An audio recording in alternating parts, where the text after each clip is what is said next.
Assalamualaikum warahmatullahi wabarakatuh. Saya di sini akan mempresentasikan hasil analisis saya yang berjudul analisis sistem informasi website Joko Bengkel. Baik, yang pertama itu latar belakang. Dalam era digital ini, penggunaan teknologi informasi telah menjadi kebutuhan utama bagi berbagai sektor, termasuk industri jasa. Salah satu sektor yang semakin membutuhkan digitalisasi adalah layanan bengkel kendaraan. Konsumen modern tidak hanya mengharapkan layanan yang cepat dan berkualitas, tetapi juga kemudahan akses informasi serta pemesanan layanan secara online. Untuk selanjutnya yaitu lingkup masalah. Yang pertama, pelanggan. Pelanggan memberi kemudahan dalam mengakses informasi layanan dan promo melalui website. Kemampuan untuk melakukan pemesanan layanan secara online. Fasilitas untuk memberikan testimoni terhadap layanan yang diterima. Yang kedua, admin bengkel. Pengelolaan data layanan dan promo secara efisien, pengelolaan data pemesanan dan status layanan pelanggan, lalu pengelola testimoni dari pelanggan. Dan yang ketiga, teknologi. Integrasi antara website dengan database untuk penyimpanan dan pengelolaan data. Lalu implementasi fitur login untuk keamanan data pelanggan dan admin, dan responsivitas website agar dapat diakses melalui perangkat desktop maupun mobile. Yang keempat, tantangan dan solusi. Identifikasi kendala teknis dan operasional dalam pengembangan sistem. Yang selanjutnya yaitu landasan teori. Website adalah kumpulan halaman yang saling terhubung dan diakses melalui internet menggunakan browser. Menurut Sutraman 2013, website berfungsi sebagai media informasi, komunikasi, dan layanan berbasis digital yang dapat diakses kapan saja dan di mana saja. Dalam konteks layanan bengkel, website dapat menjadi sarana untuk menyediakan informasi layanan, promo, serta mempermudah pelanggan dalam melakukan pemesanan. Selanjutnya yaitu analisis kebutuhan. Analisis kebutuhan yang pertama yaitu fungsional. Fungsional dibagi menjadi 5. Yang pertama, autentikasi pengguna. Yang kedua, pengelola layanan. Yang ketiga, pengelola promo. Yang keempat, pemesanan layanan. Dan yang kelima, testimoni pelanggan.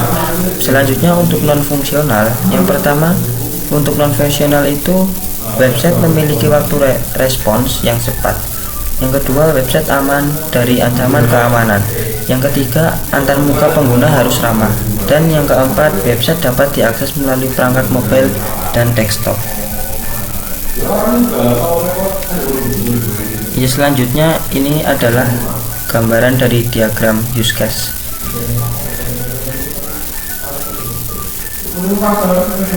Dan pada diagram use case ini ada dua, yaitu pengguna dan admin. Pengguna melakukan login dan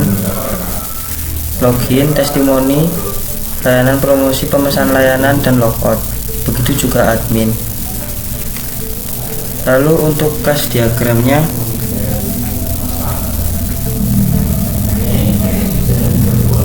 kelas diagram ini berikut adalah beberapa kelas yang kemungkinan ada dalam sistem. Yang pertama, pelanggan, mewakili penggunaan yang memesan layanan bengkel. Di dalam pelanggan ini ada ID pelanggan, nama, email, password, dan nomor HP. Lalu ada admin. Admin mewakili administrator yang mengelola sistem bengkel. Di dalam admin ini ada ID admin, nama, email, dan password. Lalu layanan. Layanan ini mewakili layanan yang ditawarkan oleh bengkel. Di dalam layanan ini ada ID layanan, nama layanan, harga, deskripsi. Lalu untuk selanjutnya yaitu pemesanan. Mewakili transaksi pemesanan layanan oleh pelanggan. Di dalam pemesanan ini ada ID pemesanan, ID pelanggan, ID layanan, tanggal pemesanan, status pemesanan. Lalu ada testimoni, mewakili ulasan atau feedback yang diberikan pelanggan terhadap layanan bengkel. Di dalam testimoni ini ada ID testimoni, ID pelanggan, ID layanan, komentar, dan rating.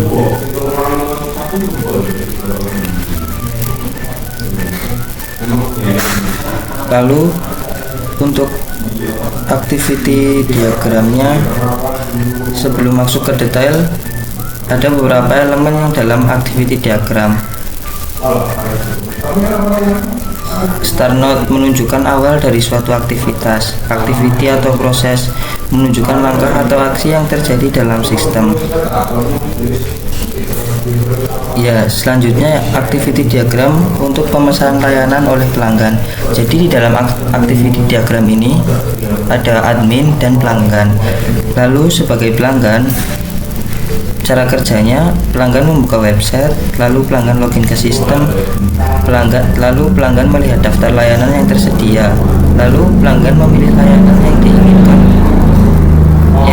5. Pelanggan memasukkan data pemesanan. Dan yang ke-6, sistem menampilkan ringkasan pemesanan.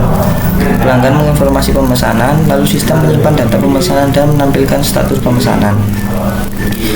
Baik, selanjutnya untuk activity diagram ini, sebagai pelanggan, pengguna mengakses website login, dan jika pelanggan login berhasil maka akan masuk ke akses halaman utama.